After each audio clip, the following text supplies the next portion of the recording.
Welcome back. Now, President Cyril Ramaphosa says businesses and households will be encouraged to invest in rooftop solar energy. He also says the electricity crisis requires that the country acts more speedily. To unpack the energy crisis and the President's address, former Eskom CEO Jacob Maroga joins us now live in studio. Mr. Maroga, it's great to have you with us again here on All Angles. Now, firstly, I'm sure you were listening very attentively as the President was unpacking exactly what it is that they're planning. Do you feel he hit the right buttons? Did he, say anything that caught your attention? Yes, I think the President did say good things that can solve the load shedding problem. He talked about 5 key initiatives. Yeah. One of the key initiatives is to fix Eskom, to improve the reliability of the current Eskom fleet. That for me is the most important, because that's the most important lever to bring load shedding to an end. In fact, what we have in South Africa is a base load crisis because of the poor performance of the current fleet of Eskom. So focusing there, zooming in there, capacitating that part of the solution, I think was very, very positive. But I think in there, what he didn't address, which the Eskom board and the Eskom CEO has been talking about, to capacitate the board properly. Yeah. The board members have been saying there are 6 of them in a board that needs 15 people, and they are stretched to the limit. So he didn't address that part, and we hope that is still coming. Just to give an example, I think the CEO of Eskom says, look, he's wishing that in that board there will be people who have industry credentials that could assist him in unpacking some of the power system issues. So that is missing in the President's speech, and we hope that he will deal with it in time. The second point, he says he wants to fast-track buying new power from IPPs. Yeah.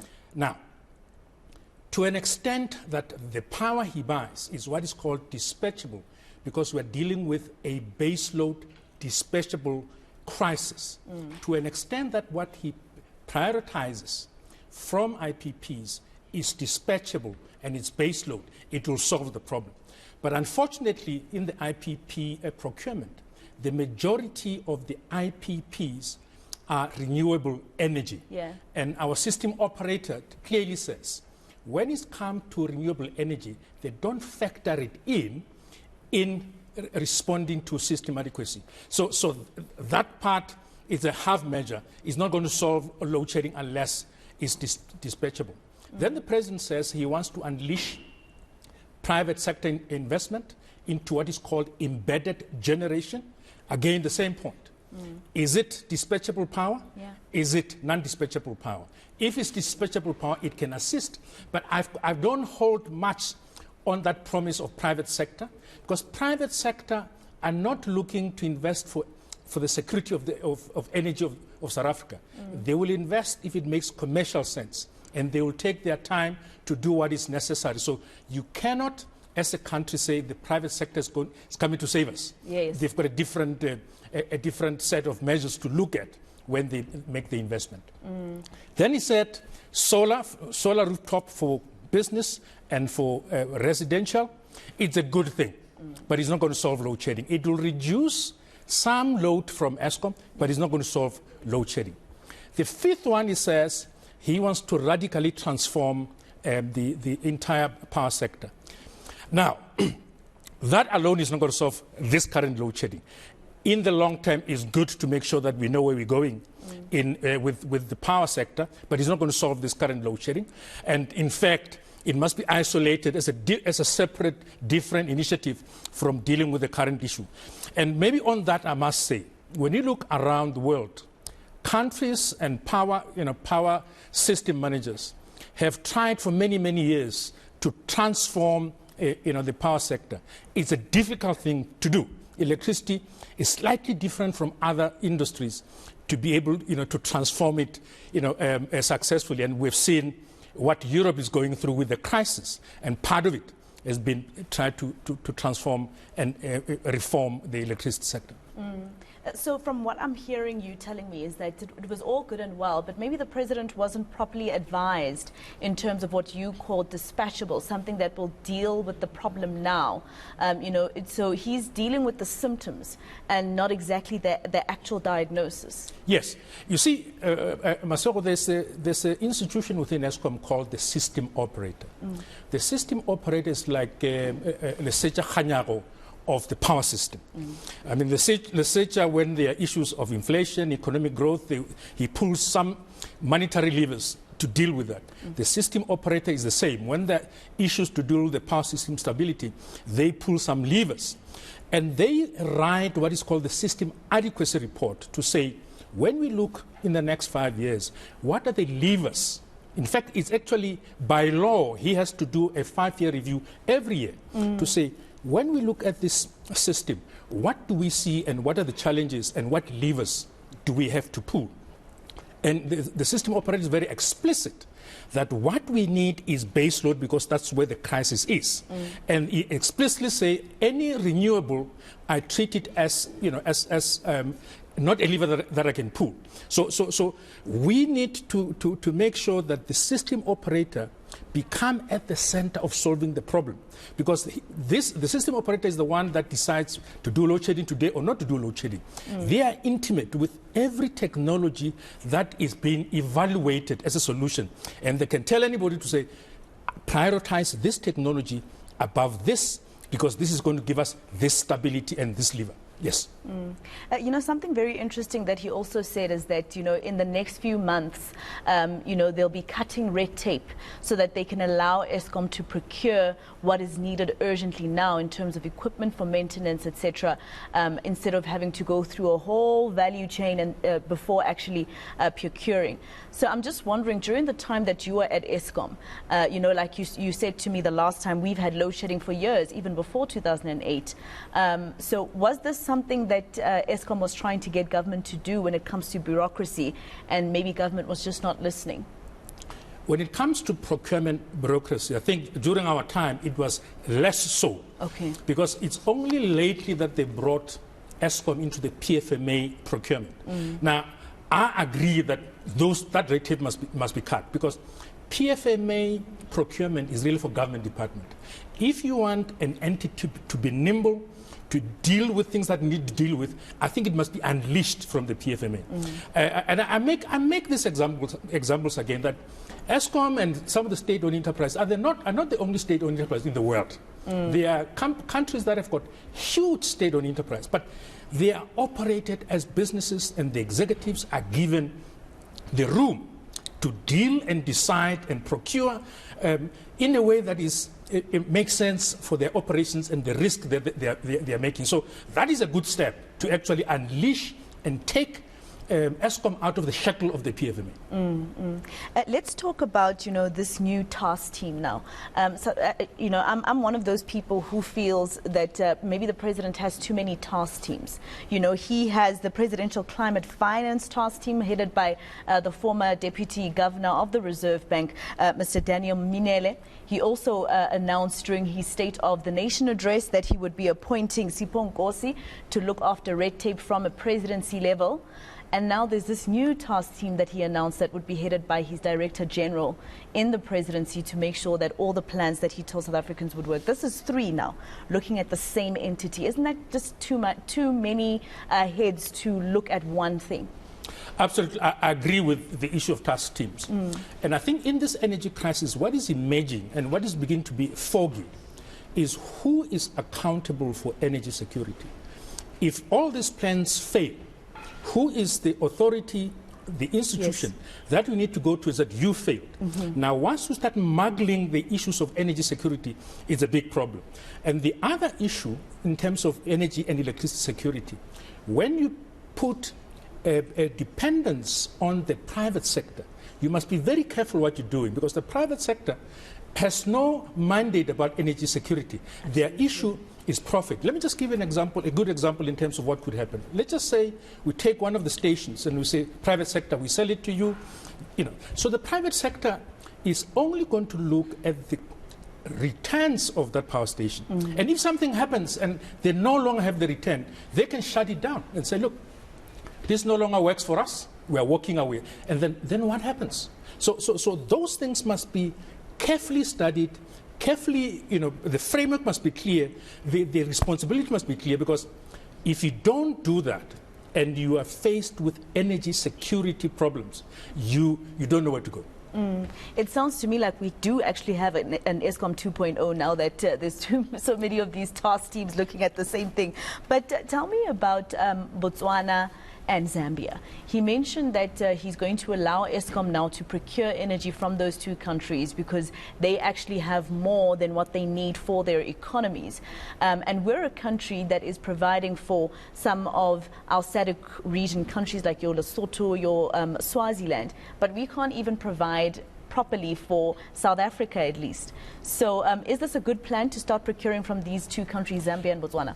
Well, South Africa is interconnected into SADC in what is called the Southern African Power Pool. So from time to time, there's always trade both ways. When we have got extra, we sell to them. When they've got extra, we sell back. Okay. And then also it's also the issues of which cycle in the day. Maybe they've got more in the off-peak and we can take. We've got less, so that dynamics is across. I think an interesting country is Mozambique, where they've got gas, they've got hydro, and there may be more possibilities there to sell. But it's a good thing to look at our neighbors and say, where do you have supplies? Can we buy from you and or exchange from you? Yes. I want to go back to the point of these task teams, and I know that you agree with me that there's just too many. Did the president and maybe even his minister of energy as well as his minister of public enterprises probably just miss an opportunity to take responsibility from their ministerial level instead of bringing in all these task teams to deal with what they're supposed to deal with, at least the three of them at administration level? Yes, I think that's what I'm saying. Emerging out of these plans, emerging out of this crisis, there seems to be a muddling of roles in terms of who's actually accountable for security of supply in South Africa. If this plan is not working, who is going to take responsibility? Who sits at night and awake at night around security of supply? And those things must be very explicit. Now, the system operator has got a regulatory system security from the regulator to say you must make sure that you match demand and supply on a day-hour basis. So that is very clear. But at a policy and ministerial level, it begins to be muddled. Yeah, it is very confusing. Mr. Maroga, he also mentioned that Eskom is going to be approaching previous senior people, for instance, to assist them, people like engineers, etc. And some of them have actually come forward to say, listen, we can help. Some who actually left Eskom because of how bad its reputation has become in the past few years, or even left the country to go work for other countries. Are you one of the people that they've approached? Are you going to be willing to assist, maybe? Well, I can say no. They've not approached me, but I'm assisting in advisory capacities in other platforms, yes. Oh, okay. All right. That's great to know, because I do think that they need to hear from you as well, especially what you told us earlier about the fact that the plan works, but not immediately. Talking about IPPs, the last time you and I spoke, you said that IPPs are actually not our direct answer. We need to bring back into, basically bring back online about 6,000 or so megawatts of power that we do have, but we cannot get back online. During his announcement during the day before yesterday, did he speak to that for you? Yes. I think the president went at length as his first priority, fixing Eskom, making sure Eskom is capacitated to do the right maintenance. The issues of red tape that you're talking about in terms of procurement are aimed at making sure that the Eskom management is able to buy spares without encumbered by lots of procedures. So yes, he spoke about that, and I think it's a good thing that is a big focus, because in the absence of a working Eskom, a Eskom that provides stability of electricity in South Africa, the other supplementary plans will not necessarily savers. Let's talk about the fact that now he's spoken about the South African Police Service and the fact that they have now been roped in to assist a bit more with our power plants in Mpumalanga, which is, of course, where most of our power plants are. Where he described that there would be the stealing of oil and gas, and then that same oil and gas belonging to Eskom would be resold back to Eskom. Corruption such as that, and the SAPs now being roped in. Is this really going to assist us? Do we need the South African Police Service to probably sit literally at Tutuga, which is one of the big problems, sit there literally watching what's happening? I mean, how is this going to be sorted? They've been mentioning so many times before, Doretta, by the way. Other Eskom CEOs have also said that there is a huge problem with corruption and the stealing of equipment of Eskom at those power stations. Has there not been probably any communication or clear communication or willingness to deal with the corruption at that level? Well, I think when you deal with those issues, I think we shouldn't generalize. I think you've got around 30 power stations across the country of Eskom. Now, are we talking about one or two, or are we talking about all of them? Where I'm sitting, I don't have the details, but I don't think we could be talking about all of them. But I think, yes, where they have found incidents of corruption, stealing, I think they need to go after those people. But I think there's probably another general issue that I think that it needs to be dealt with. You cannot work on the basis that you're going to police your employees on an individual basis. You need to work on the basis that you are able to select, performance manage employees such that they are connected to your cause, so that you don't have to police them, but they are inspired to do what they need to do, because it's beyond just an organization, Eskom.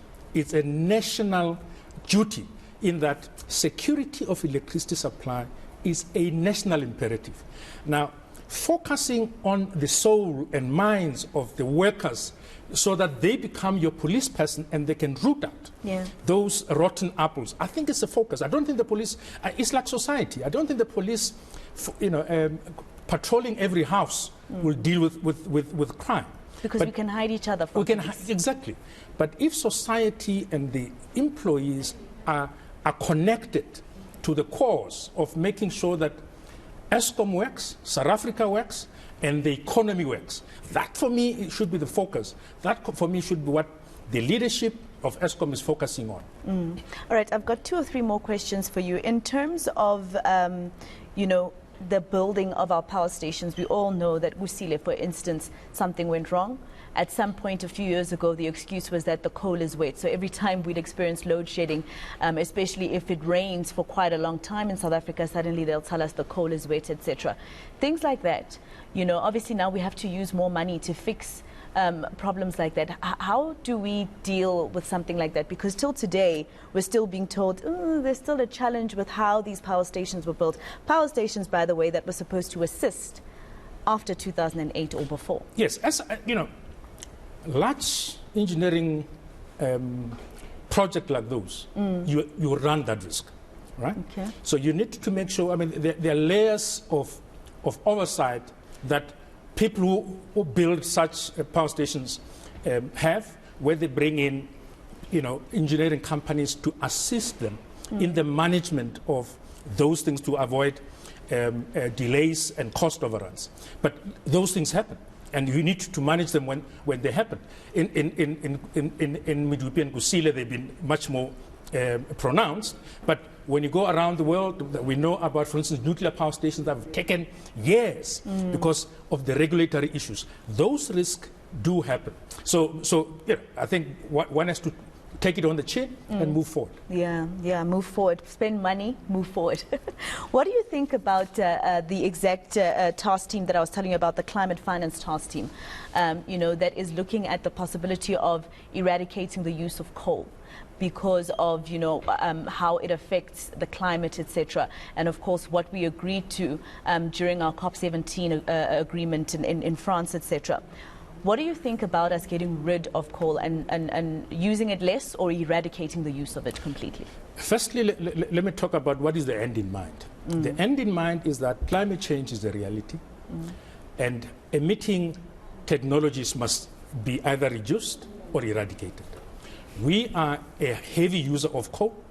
Therefore, we need to be looking at alternatives in terms of generating electricity. The COP26 initiative is to say, can we as the advanced countries put our money and our efforts together and help countries, developing countries, move away from coal? Yeah. I agree with those sentiments. But there are dynamics that have happened and there are nuances that we need to understand. Firstly, just plucking out the coal station and putting renewable, we know doesn't work. We haven't found a technology that we can unplug a fossil-based power station and put a renewable like wind and solar without any intervention. Now, there may be battery storage that we need to bring in, but the economics are still difficult.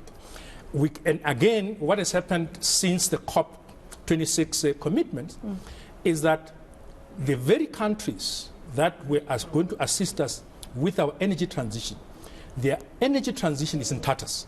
Right? Germany is in a crisis because of Russia. So they can't run that economy only on renewables. They have to bring other. In fact, they've restarted their coal. Yes. So those are fresh lessons. So for the committee and what has been committed, we need to ask ourselves, Europe is in crisis because of the energy situation. Do they still have the capacity, the finance, and the focus to be helping South Africa? And will their citizens allow them? They are paying, Germany is paying the highest price in the world in terms of electricity. Will their citizens allow them to say, let's go and help a developing country? We need to review whether those things are still valid. So those are the things that I think now we need to be talking about. I doubt very much that their citizens will allow them to help us before they help them. But you're quite right. Some of them have already started to procure coal again because now Russia is stopping in terms of taking oil to those countries because they want to thumbprint their power, etc. So that's going to be quite a problem. Thank you so much for speaking to us once again. That Jacob Maroga, former CEO of Eskom. Hopefully he does get contacted and he does agree to go back to Eskom because he really does have great insights on how we can fix our energy crisis. Now, Agri-SA says the president's plans to fix South Africa's energy crisis is hollow. The organization welcomed President Cyril Ramaphosa's energy plan, but indicated that without immediately actionable steps, food security will be at risk. The agricultural body is calling for the scrapping of the 1 megawatt limit on embedded generation in the sector. This limit has made it uneconomical for the sector to invest in power generation. Agri-SA believes there is no reason why the 100 megawatt generation cap should not have been previously extended to the agricultural sector. It also says it will be writing to Minister Gwede Mantashe to urgently address the matter. Government yesterday announced that it had removed entirely the cap of embedded energy generation. And I have to ask you just very quickly, forgive me, what do you think about that? What do you think about what Agri-SA is saying in terms of that plan by the president? Well, as I've indicated, I mean, the 100 megawatt cap is to bring in private capital. Now, whether you put it at 100 or 1,000, the private sector's investment criteria are different. Okay. Would it make sense for them, commercially?